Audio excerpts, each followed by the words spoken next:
अनैतिक संबंधात अडथळा ठरणाऱ्या सासूचे सुनेने प्रियकराच्या मदतीने केला खून. सासूचा झोपेत स्कार्फने गळा आवळला. त्यानंतर भावाच्या मदतीने मृतदेह दिला फेकून.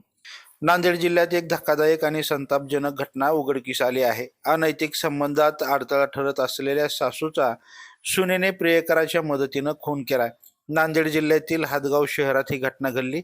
विशेष म्हणजे झोपेत असताना सुनेनं आणि तिच्या प्रियकरानं स्कार्फने सासूचा गळा आवळून खून केला. त्यानंतर भावाच्या मदतीने मृतदेह शहराबाहेर फेकून दिला. पोलिसांनी सीसीटीव्ही आणि मोबाईल लोकेशनच्या मदतीने या प्रकरणाचा छडा लावला. या प्रकरणी पोलिसांनी सुनेसह 8 वर्ष छोटा असलेला प्रियकर आणि अन्य दोघांना ताब्यात घेतलं आहे. कमलाबाई क्षीरसागर वय 54 असं मयत महिलेचं नाव आहे. कमलाबाई क्षीरसागर या हदगाव शहरातील गौतम नगर येथील रहिवासी असून हदगाव तहसील कार्यालयात शिपाईपदी कार्यरत होत्या. कमलाबाई यांना एकुलता एक मुलगा होता. त्याला दारूचं व्यसन होतं. या दारूमुळे त्याचे लिव्हर खराब झाल्याने त्याचा 2 महिन्यापूर्वीच मृत्यू झाला होता. विधवा सुनेसह कमलाबाई एकाच घरात राहत होत्या.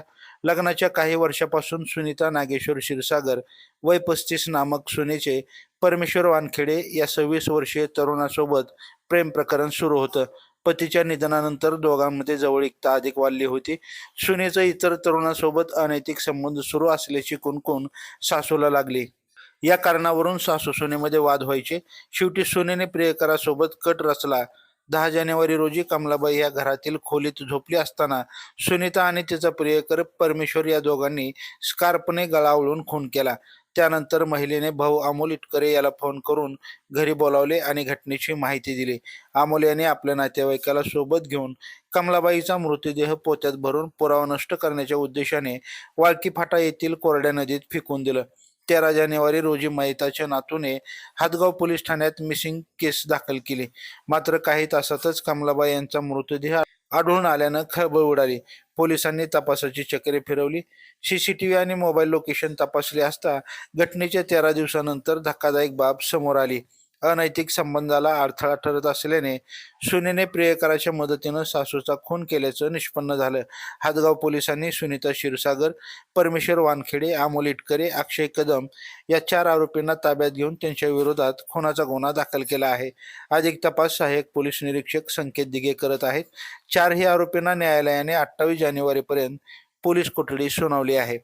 लाईव्ह महाराष्ट्र झोन न्यूजसाठी नांदेड जिल्हा प्रतिनिधी अहमद शेख. ताज्या अपडेटसाठी लाईव्ह महाराष्ट्र झोन न्यूजच्या यूट्यूब चॅनलला सबस्क्राईब करा, तसेच बेल आयकॉनवरती क्लिक करा.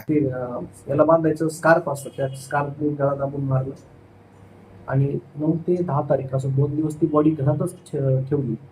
9 तारखेच्या रात्री, 10 तारखेच्या दिवसभर आणि 10 तारखेला सायंकाळी 7:30-8 वाजताच्या सुमारास तिने स्वतःच्या सख्या भावाला बोलवून घेतलं उमरखेडवरून आणि हा जो प्रियकर आहे त्याने स्वतःच्या भाच्याला बोलवलं. अक्षय कदम नावाचा निवघा येथील मुलगा आहे, त्याला बोलवलं.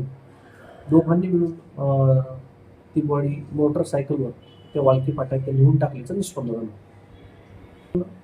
ईडी दरम्यान असा हा प्रकार निष्पन्न झाल्यामुळे सरकारतर्फे या ईडीची चौकशी करणारे अधिकारी गजानन बर्गे यांच्या फिर्यादीनुसार आपण भारतीय न्याय संहिता कलम 103(1) पुरावा नष्ट केला म्हणून 238 आणि त्या मुलीला एक दमदाटी केली होती म्हणून 352 आणि हा गुन्हा सामायिकरित्या केला म्हणून 305 अशा कलमांनी गुन्हा दाखल केलेला आहे. आरोपी माननीय न्यायालयात हजर केले होते. माननीय न्यायालयाने दिनांक 28/1/2026 रोजीपर्यंत पोलीस कस्टडीची रिमांड दिलेली आहे आणि रिमांड मुदतीत त्यांच्याकडे योग्य तो तपास करत 4 आरोपी पकडलेले आहेत.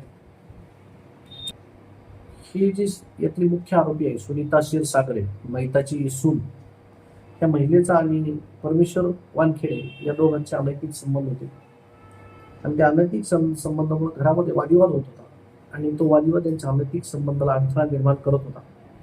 त्यामुळे प्रथमदर्शनी तरी तपासात निष्पन्न झालेली बाब म्हणजे अनैतिक संबंधाला अडथळा म्हणून यांनी खून केल्याचं निष्पन्न झालं.